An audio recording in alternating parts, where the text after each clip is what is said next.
आज ମୁଁ बनाऊँची गोटे नुआ रेसिपी नुआ एइथिपाई कारण ମୁଁ ବି ପ୍ରଥମ ଥର ହିଁ बनाऊँची ଇନଷ୍ଟା ରେ ଏଇ ବର୍ଷ ବହୁତ ଭାଇରାଲ होतुवा रेसिपी आपण माने देखिଛନ୍ତି कि नहीं कमेंट रे निश्चय जणाबे। एटा होची मसाला लूण बा हरा नमक गोटे थर आपनको बनेकी आराम से 6 मास जे स्टोर करके रख परिबे। सबुटु मेन पार्ट होची घरे थिबा सामग्री को नेकी बहुत सहज रे बनि परिबे। आउ एई लूण को आपण माने जे कोनोसी फळ हो किबा सालेड रे जदी पके देबे तार टेस्ट पूरा डबल हे जिवो। जदी चाट मसला आपण मानकु पसंद त एटा भी आपनको बहुत पसंद आसीबो। ता छडा जे कोनोसी रायता किबा घोळ दही रे जदी पकेबे गोटे बहुत बढ़िया फ्लेवर और टेस्ट ऐड हबो। आ सतरे याकु जेतोले मु बनेली हम घर लोक किबा मते पर्सनली बहुत पसंद आसिला।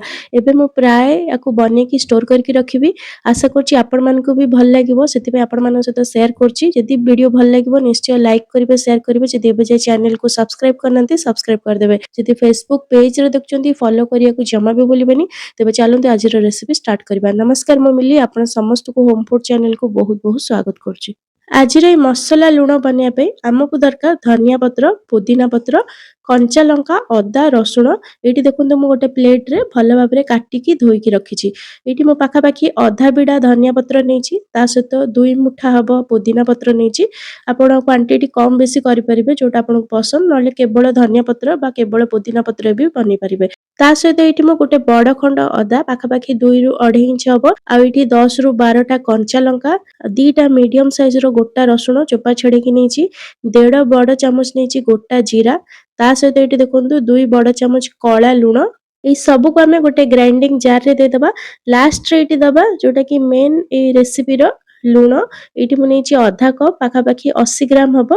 ए सब को हमें बिना पानी देकी ग्राइंड करबा पूरा चिकन करके देखि परदिबे बहुत सहज रे ग्राइंड हे जिवो। जेहेतु हम इथरे लूण पकेबा तो पानी बिल्कुल भी दरकार पड़िबोनी एमती पूरा सुखिला करके ग्राइंड कर देबे। तापर सबु पेस्ट को हमें गोटे थाली रे स्प्रेड कर देबा जेमती मु वीडियो रे देखोची पूरा पतला करके स्प्रेड कर देबे जल्दी सुखी जिवो। यदि आपण रसुण खाउ नथिबे स्किप कर परिबे फ्लेवर आउ टिके बढ़िया पे एथरे गोलमरिच किबा गोटा धनिया भी पके परिबे। तो एबे देखंतु माको स्प्रेड कर देली आको खरा रे हमें सुखेबा 2 रु 3 दिन पई बा जेबे जे सुखी जायनी नचेत आपण को माइक्रोवेव किबा एयर फ्रायर रे भी ड्राई कर परिबे। तो एटी देखंतु पाखा पाखी 3 दिन भितरे एटा पूरा बढ़िया बरे सुखी की हार्ड हे जायची इतरे बिल्कुल भी मॉइस्चर नाही। तो याको हमें पुणी थारे ग्राइंडिंग जार रे देकी गुंड कर देबा जहा द्वारा एटा पूरा चिकन हे जिवो फाइन पाउडर हे जिवो।